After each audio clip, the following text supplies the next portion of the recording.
Hey, what is up guys? GuitarRock here, welcome back to another Brown Dust 2 video. So if you guys are not aware, they released a developer's notes right here. Alright, for today's live stream. There was a major live stream today. We check it out. It was pretty cool. Alright, it's a 25th developer's notes, new character pack and H2 update. So let's talk a little bit more about this, give you guys a perspective of what is to be expected and also like help you guys make a better decision. Which one is better overall as a character. So I'm going to be focusing on the characters as a whole, but there's plenty of things right here, right? So this might be a pretty long video, so let's talk about it, right? So you can see the next one is going to be a character pack for Contract Wars, and it's going to feature the so-called office outfits, right? The office attire for the characters. So the moment you've been waiting for, character pack is getting an update. Now, character pack is always going to be different compared to the main story pack, and I hope you guys are aware of this. Character pack is this particular one right here, right? You can see we got the Jaden's Gate, the Fire Chip, the Beauty Impossible, all of this, right? And I do like it because it's like a different out. The main story pack is going to be like fantasy theme, and then this one, each of them have like, this one is like post-apocalyptic, right? Fire Chip. This one is like a spy kind of movie, and then we have Rules Labyrinth, which is like a fairy tale theme. I actually like it, right? A various mixture of different theme going on, and to have this Contract Wars is going to be very good. All right, depicting characters in office life. Now overall, it's the city in the law, right? Carta City and stuff like that. So you can see right here, this is going to be Sarah. She seems older now, right? Compared to the usual one that we have. She's a timid and lacks confidence, but with help of co-workers, she has learned to become adept. So you can see, in case you guys are wondering, we got Sarah, followed by Nebris, followed by Luventia, which is a new character. Who can talk more about her, followed by Michaela. Very, very cool. Right there, you can see the office space of them moving around. I actually do appreciate all of this because I am like I used to play like PlayStation 2 games and where they are like more pixelated, right? I remember there was a few. I'm trying to think of. I can't think of any title, but I've definitely played plenty of games like this in the JRPG era back then. Was it PS2 or PlayStation 1, right? But this is going to be something that's like very, very rare in gacha games, and I do appreciate it. I know like not everyone likes GB, I get it, but I just do appreciate the simplicity and the sprite of it, right? So now, new seasonal event, Carta War Z. Now this is going to be pretty cool. We're going to have this particular one featuring zombies. Okay, so all this is going to be is the continuation. Seasonal event is the continuation for like this particular one. It's like a separate thing, but this is the event. The other one is the seasonal character pack. Now, this one is going to feature the same characters, alright? Sarah tries to locate zombie plague to get the vaccine, alright? So I am... I love this, right? Good job for them to try different stuff in the game. And hopefully this is going to be, you know, girls with... in the zombie post-apocalyptic kind of scenario. Very, very cool. Now you can see we have the Luvin... Oh, that's so cool. That Luvinsha Chibi with the motorbike. That is really, really good. Now... The Fin Hunter is going to be this particular new boss. You can see it's a big giant boss. That's the head right there, and you can see the arms are like partly modified as well. I actually love the boss designs of Brown Dust 2. I don't know, this is something that I don't see being mentioned a lot around or about. And I know most players focus on the characters, the sexy looking girls and stuff. I do understand that, I appreciate that, but at the same time, the boss designs, very, very cool. I hope they continue to, you know, diversify different bosses altogether. Now let's talk about the character costumes as a whole, alright? So, oh wait, the boss is light property and wields powerful multi-hit attacks. So now, there will be 4 characters in total for the Contract Wars. We're gonna have Sarah on the left, Nebri is this one on the right, and then Luventia is this one, and then Michaela is going to be this one, alright? So you can also see the employee costumes you have all been waiting for. Alright, so let's look at them in more detail. Ooh! So this is Sarah's one, alright? This is Luventia's one. Holy moly! This is Michaela's one. Man, this is so good, man. And last but not least, Nebri. Alright, again, which one do you guys like the most? Let me know in the comment section below, right? But you can see the individual character right here. So this is Sarah's office attire. She's holding an umbrella gun. Love that. Alright, there's also this particular... she's always having this one-eyed demon surrounding her. Now, let's talk a little bit more about Seer, right? Because right now we also have Seer banner going on in the game, alright? She is holding dearly onto her special umbrella gun to protect herself. Her skill set is about granting buffs to her allies when hit by enemies. Now, I thought this is pretty cool, right? So let's theory craft a little bit, right? Granting buffs to her allies. I think this is going to be a very, very interesting concept, and I do appreciate it. So right now, if we jump into the game and we look at Seer's 2 costumes, right? Now again, just so you guys know, none of the new characters are limited as far as I know. They are all standard characters, so you can just pull for whoever that you want. But ideally, you know, we don't really know who is the meta yet. So let's just focus on Seer for the time being. I have her somewhere at the bottom because I don't really use her that often, but I'm having difficulty finding her. There, we found her. Okay, so let's talk a little bit more about her, right? So right now, the Seer concept, this particular one, let's look at the first costume. So you can see this one is heal HP each time you attack based on 15% of your max HP. And then decrease incoming damage by 50% for 4 turns. This one is pretty good, right? This costume is good, but it might not be the best costume on its own in some certain scenarios. For example, in PvP, this costume doesn't shine as much because there's no taunt, alright? So you have to rely on the other costume, alright? Because like, it heals you when you attack and also decrease incoming damage by 70%, which is a lot, by the way. 70% is a lot, but you gotta pair with the other one, alright? Oh, this one also don't have taunt. Okay, I forgot. Both her costume don't have taunt. So that's why she's not really used that often, because she don't really have taunt. I'm confused with who's that one? Leclis. I'm confused with Leclis. Leclis is the one that she has 1 damage reduction costume and 1 taunt costume. Okay, so Seer do not have taunt on both costumes sadly, but this costume at least you can see SP increased by 3 points each time you attack. Alright, decrease incoming damage by 70%. Again, sounds like a very cool concept. If enemies hit you, you give SP. But at the same time, it's a little bit difficult to use, I guess, in a lot of scenarios, right? In PvP, probably you don't really use her. But I'm gonna see, I can see that once this costume comes, Seer might actually be meta. Because this is going to give you buffs, depending on what buffs it is, right? If it's going to be attack percent, magic attack, crit rate, crit damage, depending on what kind of buffs you are getting, alright? So if you get hit, if you can pair this costume with the other one that we just saw, we're gonna get SP. We're also going to get, what is that? We're also going to get the buffs. I don't know what kind of buffs we're getting, but I feel like this is going to be good, right? If the buff is damage or something that's universal, that works well with both physical and magical team, I think that's where she's gonna shine again. And I really hope that that's going to be the case, right? Because I love the costumes. This particular one also, you can see there's energy guard as well. Very, very cool.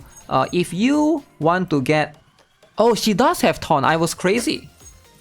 So her taunt is locked in the potential liberation. Okay, all right. So that answers the question. So she has 1 costume without taunt, the one that's the idle one, and then she has 1 more with taunt. I'm not familiar with her. She's the least used, at least for me, least used defender for me, right? I use Grand Hilde, Glacier more, but defenders as a whole is just, there's just no need for you to use them in general, right? For example, in Fiend Hunter right now, there's just, you don't really need defenders as a whole, right? Unless they have an ability to buff your team, right? For example, like if they can buff your team, that's where I think that's going to be the future of defenders moving forward. I think they are trying to do this where they not only just defend, they also buff your team, right? It's like a support as well. So I think this is ideally what you want to do, right? Going for like a lot of like the terrorist route, like diversify the skill kit. So next up we have Seal Snatcher Luventia. Now, if you guys play Brown Dust 1, alright, I did talk about this briefly on my stream. Luventia is Lucius' companion, alright, which is one of the Dominus Octos. And in Brown Dust 1, this is how she looks like. She's a horse riding character. Very, very good looking. Alright, I think she's one of the most, you know, I think one of everyone's favorite actually, like in terms of like the character design in Brown Dust 1. Now in Brown Dust 2, the first costume we'll be getting is going to be the bike outfit. Now, eventually, most likely we will be getting this outfit as well, right? Just like Livia. Remember Livia, the first one we got was the tracksuit first, and then we got the OG Livia afterwards. So I am going to pray that that happens eventually, but right now this costume looks fine. All right, this is a very, very cool new character.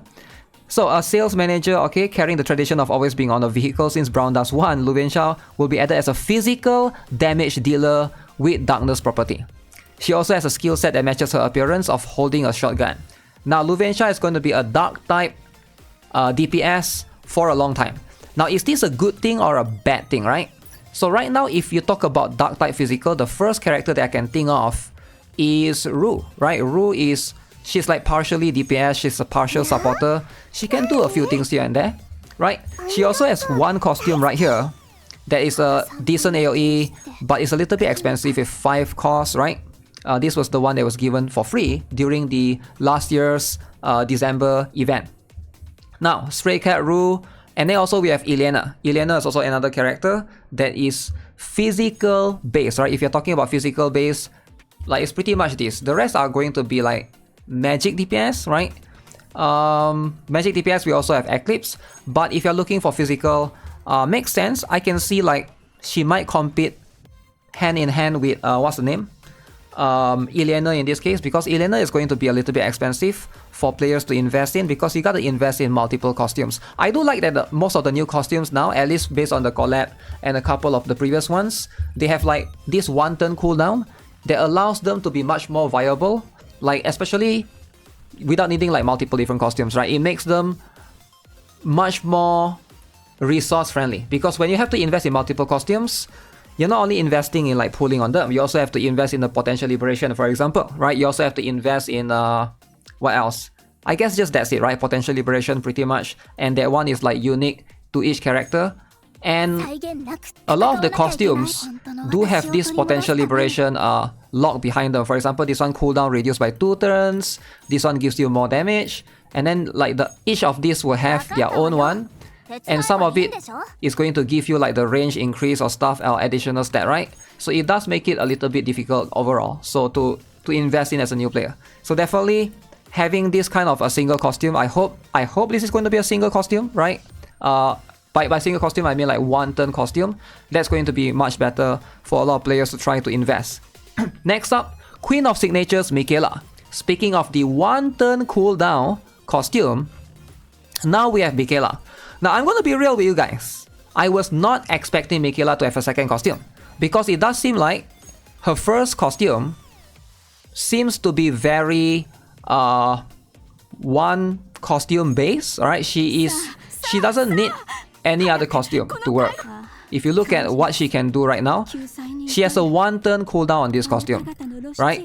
So you can pretty much just spam this skill over and over and over and over again. So having a second costume for her, I don't know how I feel about it. Gotta see what it is. Her range is a little bit limited though. Right now she's like a straight line character. So if she has like a 3x3 tile or like a X tile, I think that would be so cool, right? I think that's gonna give her more versatility, and I'm happy for Michaela lovers out there. But ideally, if you have this particular costume all by yourself, this is more than enough. I know the consume 80% HP can be a bit scary, but Brown Dust 2 is a very one-shot heavy game where you don't really need to have HP usually, right? And then in most cases, if you need to have defender, you can just use taunt. But let's see this particular one, right? It's lover of serious firepower with serene smile on her face. Okay, Michaela leads a team with experience, wisdom, and laid-back attitude. Like a swimsuit costume, this one has a certain weakness, but that weakness is made up by raw firepower she showcases as a magic damage dealer. I'm guessing the weakness means that she's going to have a similar concept of consuming her own HP similar to this. Now keep in mind, this is not Michaela's default yet. So we have Michaela swimsuit, we have Michaela office attire. So that means very, very high chance the non-costume will still be something that will come in the future, right? So hopefully, you know, Michaela seems to be getting the favor right here. I'm curious what is going to be the range, the tile range of her as a whole. She's still probably the best magic DPS, if you don't have Angelica, that is, right? So a lot of people come and ask me which characters should I invest in generally. My advice is usually try to see if you can spread out on your DPS, right? On your characters overall. Ideally, early on, super early on, it's better to focus in one team, right? Either physical or magic team, depending on which one you want to lean towards. Both has pros and cons, right? Depending on what you have and what you don't have. But once you are in like the, I would say like the mid-term game, you want to try to build both physical and magic, right? Ideally, that's going to be how, so that you can tackle more contents. It's going to give you the flexibility. I do think that, you know, right now, obviously she's still competing against Angelica in the light magic DPS, but she's probably like, in my humble opinion, if you get +5, she's definitely way better. Next up, Nebri, office attire. Now this is where it's very cool. I think this is very unique outfit. Again, was not expecting Nebri to get a third outfit. Pretty insane if you ask me, right? So Nebri is the is getting quite a lot of love right here. I'm guessing they really love the dark skin outfit character, but right now, if you are a Nebri lover, good for you. She's a Wind DPS. She's probably going to come way later when Wind DPS is going to rotate again, because we just have Wind rotation recently, right? But right now, you can see Nebri has a swimsuit costume, and she has a, I guess this is her default outfit, right? And she's gonna have one more similar one. Now, as far as I know right now, for physical DPS, she's actually the strongest character. Alright, in fact, stronger than Grey to a lot of extent. Of course, the range are going to be a little bit different, right? Depending on what you're looking for. But this could be, because if you look at both of the skill right now, this one is in the straight line, right? This one is in the, I don't know what they call this, inverted T, I guess T tile. And I have a feeling the next one is going to have something like a cross, right? I don't think it's going to be a single target, because that wouldn't sell well. It's going to be something unique. So she is a character that gives buffs to herself, which is very unique, and she's gonna give certain buff depending on what she does. I do highly recommend, if you guys can afford to, get her from Powder of Hope, because right now her outfit is there as well, right? And you can see they even release the L2D going on right now, a preview of this, of what she might be opening. She's a newcomer, she's skillful, relaxed. Similar to other costume, Nebri's costume is designed to be a damage dealer with wind property. She has the mechanics to produce more firepower in certain conditions. Alright, so exactly the same as before. Now, you can see right here, right? She will be in a separate pickup in December with special content. So, I think the other three will come in November, and then she's gonna come like maybe end of December. There are many fans who love Nebri. We are sure preparations are going smoothly. We assume many of you will be pleased with our results. Okay, so right now you can see Luvenja is here, Lena is there, and then we have Michaela, and we got Rafitia. So why are they releasing Lena in a banner? This is going to be the banner, right? Again, most likely we're going to have a light season, so the dark characters are going to do good against them, right? For 2 weeks, they will be added to the Powder of Hope when it ends. Now, Pure White Blessing Rafitia is the bright one, so I highly recommend you guys to get her if you guys don't have her yet. Very cool. I almost never not use Rafitia ever. She's just so flexible. Now I know she's a lolly and all. If you play the game not for the meta, you just play for the waifu, I get it. You don't want her, that's fine. But speaking from a meta perspective, she's broken, alright? Doesn't matter which costume it is. This costume, extremely broken. Like every single boss that I fight, I literally use her. She's never left my team. In story, I've used her. In Tower of Salvation, I use her. In all the Fin Hunter, Fin bosses. In guild raids, guild wars. Like, I don't think there's a content that I don't... Okay, maybe PvP I don't use her, right? But in almost every PvE scenario, she is really strong right now. In fact, she might be better than... might be better than Helena, or... What's the other one? Or Therese to a certain extent, because she's quite unique, right? She's the only crit damage buffer in the game. Of course, this particular costume is not that one, right? This one gives you extra chain, and she's even more useful if you miss out on Banisilia, because Banisilia is a limited character that also like gives more chain, right? So again, highly recommend. If you have to pick one that's meta, I'm going to say Rafitia by far, alright? Just get at least one copy, and then exclusive gear is going to be all of these. Alright. So let's talk about the plan of re-release. 1.5 year anniversary update in December. November have 3 re-release seasonal events. So we're gonna have 3 new reruns. So Click Click Summer is coming back. Just like the previous Berserker season, this will be only 1 week hunting period without preparation period. Okay, so there won't be any it's not like a story all over again. There's no banners. The banner is not coming back. The swimsuit is not coming back. But we're gonna have the boss, the crab boss, I believe, right? So it's going to be 1 week without preparation. So there's no 1 week break period. So you can get 2 weeks worth of rewards. Very, very cool. We'll make sure to provide Fin Hunter event without any issues. Okay, for last couple of Fin Hunter event, they have had some issues. Another one is going to be the Marry Me. That's for the Raffetia outfit one. Alright, with this event, Pure White Blessing, Raffetia Pickup Wedding Dress will be re-released. Again, if you guys don't want to miss out on a meta character, Pure White Blessing is going to be the one. And then the last but not least, Firework Memories. Now, this is where it gets crazy, right? Bunny Eclipse, the most sought after character in the game. Alright, I'm sure you guys are aware by now. A lot of people keep asking me, GuitarRock, I missed out on this particular costume. How do I get this costume? Now, this is coming out, alright, alongside with Bunny Celia. Where is it? Bunny Celia is going to be the other one. So make sure you guys are aware, this is going to be the 2 costumes that you want to look forward to. Those 2 are the limited one from, okay, let me just show from the game. Those 2 are going to be the limited one from the last year, right?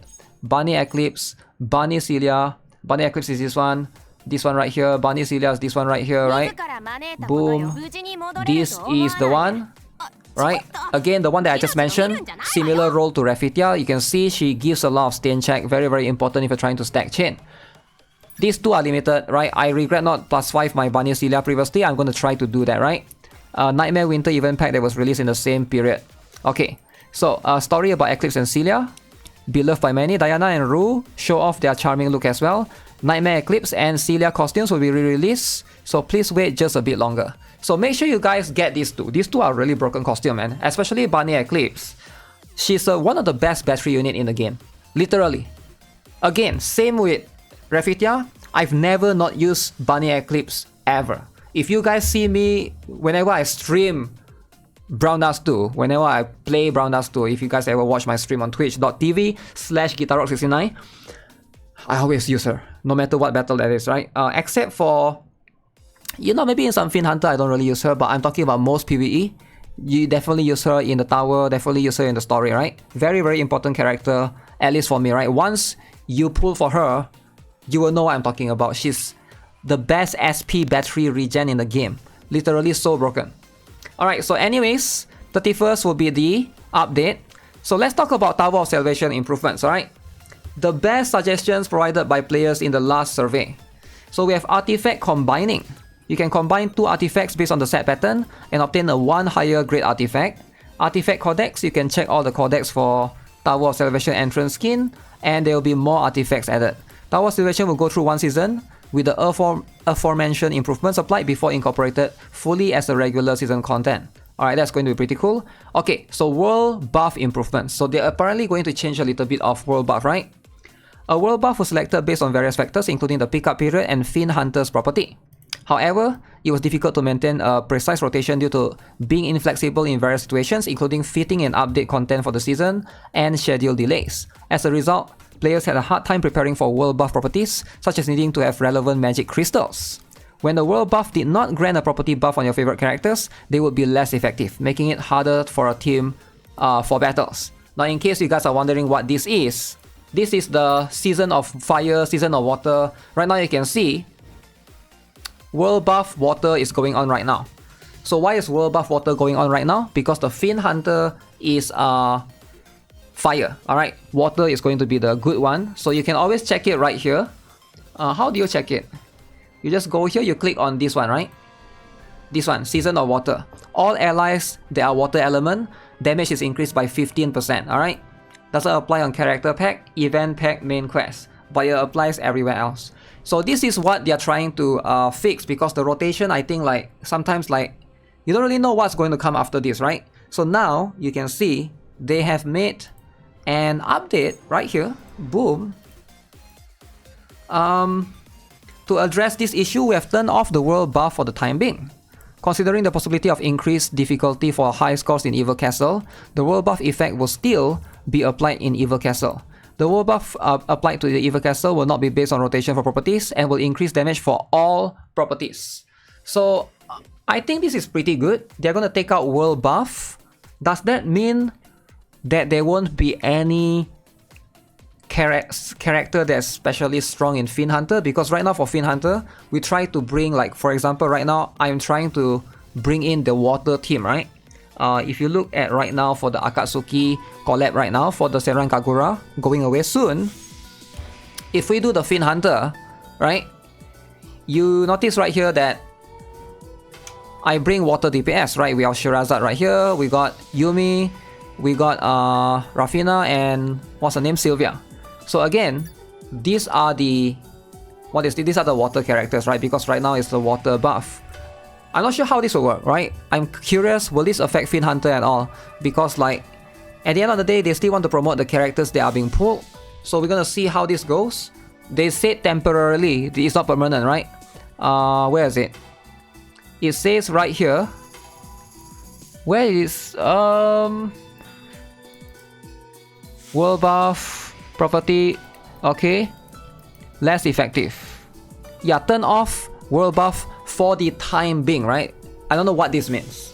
For the time being, it's not permanent, right? For the time being means like for the next 2 or 3 months maybe, and then they'll turn it back on. I don't know, right? It's hard to say. It'll be nicer. I do think that they want to bring it back eventually. Maybe it's just for now. It's going to be like until like the end of this year, before they have a proper plan or proper roadmap or a proper rotation. They want to plan it out, right? Fire, water, wind, light, dark, so that we have a proper order all together.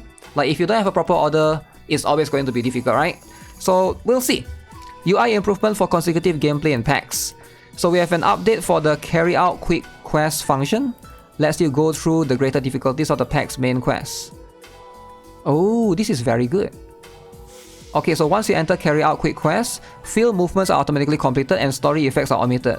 You complete the difficulty only by clearing battle quests yourself. Oh.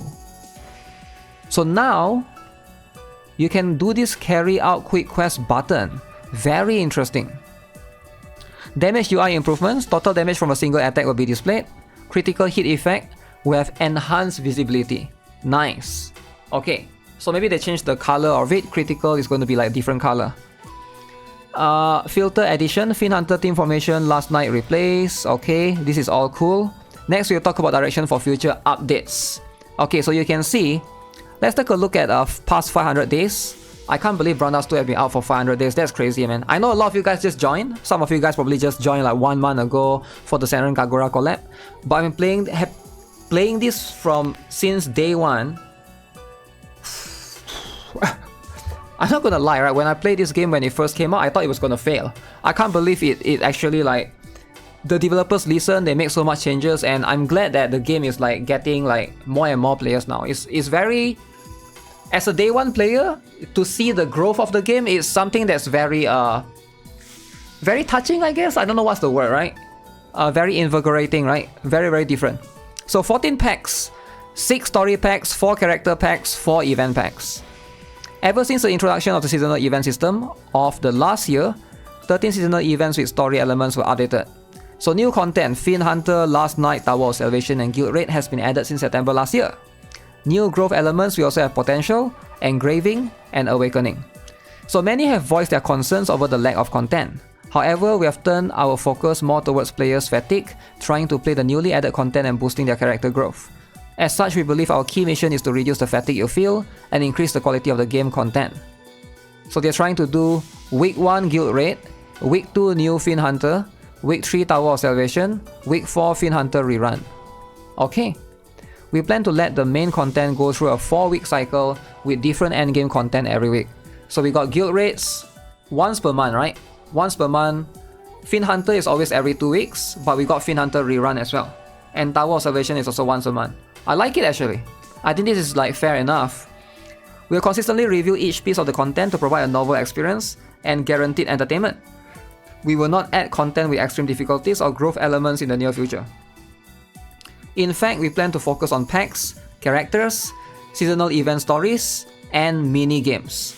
We originally planned to update one pack each month, but with the introduction of the seasonal event system in the later half of 2023, packs are updated every 6 to 8 weeks. As many users are fond of pack updates, we plan to increase their frequency next year. Okay, that's pretty cool. We believe stories should have more volume for seasonal events to replace pack updates. Therefore, starting with 1.5 year anniversary, the volume of stories surrounding seasonal events will increase greatly. Okay, volume of stories. I think that's pretty good, right? Showcase minigames through field quests of the current seasonal event. We hope to provide more minigames as well. We are also preparing content that can make characters more appealing through interactions and individual stories, while maintaining quality control for illustrations and cutscenes endeared by so many players. Nebri, who was mentioned earlier, will be the first character to benefit from such content. Oh, wow. The direction we are planning to take can be summarized as the following. Providing high quality and entertaining content that is not mandatory. This is the motto we plan to stick for future content as well. Alright, so the survey results of 500 day celebration will be shared. Oh yes, reminder, if you guys are in the game, make sure you guys log in. They did give out a bunch of stuff, right? They give out so much stuff, it's crazy. Like, I didn't even know. I just log into the game, and in your mailbox, they got this one, 1000 gems. They got this one, developer note, 600 gems here. They got this one, thank you for watching 500 day, 500 gems here. Another 10 pool ticket right here. Log in right now, you literally get 10 tickets and 2000 gems. That's like 20 pools, right? Alongside with the rest of the stuff. Very, very cool stuff. Yeah, just to remind you guys, make sure you guys log in and claim those. Okay, which character skill cutscenes do you like from the summer season update? Apparently, a lot of people like Therese one, followed by Morpia, Eclipse, Livia, and Michaela. We thought Morpia would take the first place, however, Therese was the one that reached the top. Very, very interesting. Which character from the summer season update are the most fun and effective in battle? I am surprised a lot of people like Morpia. Morpia and Therese are very close. But I think Therese is hard to use actually because she requires your chain to be less than 5, right? Which is a condition that if you have too much chain, you're not able to stack the damage. But cool nonetheless. So Therese will speak for her performance and Morpia for the new source of fun through a new gimmick which can summon 2 like blue guys, right? And then what else? Engraving and Awakening, right? So you can see some people didn't like that materials are sold in the Golden Thread and Powder of Hope. Some people are satisfied with it, would like more sources to obtain materials. Felt exhausted by growth elements. There are 25% that felt exhausted. I am a bit exhausted. I don't think they should have added Engraving and Awakening this year. I think they should have waited next year because they just added Potential Liberation, right? I think it's too soon. So we'll see how that goes, right? How do you feel about Engraving and Awakening mats being available at Golden Thread or Powder of Hope? Now this is something that I see a lot of players being discussed about, right? And I want to talk a little bit more about this because I know some of you guys might not be super aware. If you go right here, the gating factor for a lot of people is not going to be these 3, right? The Essence of Strength, Essence of Life, Essence of Perseverance. This one I think is like you can get quite a lot. But notice in the Golden Thread shop, you can't get this particular one, which is also quite important, which is the Awakening Elixir. This one is going to be what gates you, right? The other 3 you can get. I don't know why they don't include Awakening Elixir right here in the Golden Thread shop. So to buy Awakening of Elixir, if you want to buy extra, you have to buy it right here from this particular, Powder of Hope, which again is very useful because it's going to allow you to get new characters, right? So I'm not sure if this is going to be, it would be nice if there's more place to obtain that particular one, that particular Awakening stuff. So right now you can see, mostly say maintain both, okay? I would say that's good one. Next survey is the most talked about issue in the community. The largest number of players thought the materials should be sold both at the Golden Thread and Powder of Hope. 26% of global users and 28% of Korean users thought both materials should be taken off from both shops. Really? How do you feel about including growth-related currency into packages or paid products? I don't really care about this. If they want to sell in packages, they want to make more money, go ahead, right? I don't think it's that big of a deal. But apparently some people would prefer it to be every 3 months. Some people say shouldn't sell, only during half anniversary events, always available 31%, right? Heated topic among community members. A game's business model is something that cannot be taken lightly. We thought it would be best to hear what global users really think. Very interesting. 82% of Korean players wanted to let the shops sell the materials. Korean players are always known to be more willing to spend, right? Like, let's be honest, right? Compared to global players. So you can see their data is different.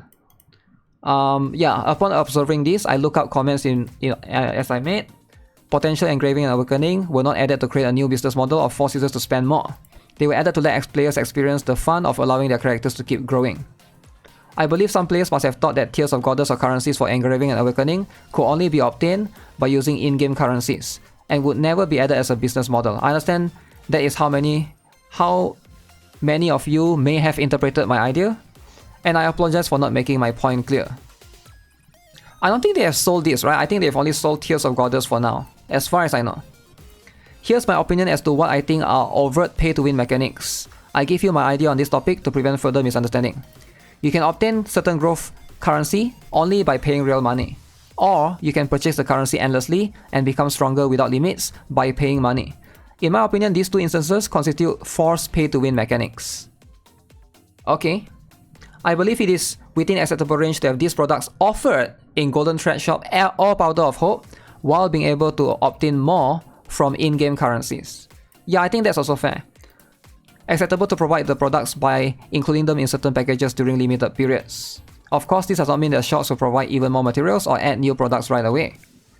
Okay, so I think this is something that a lot of players talk about. Guild rate. Okay.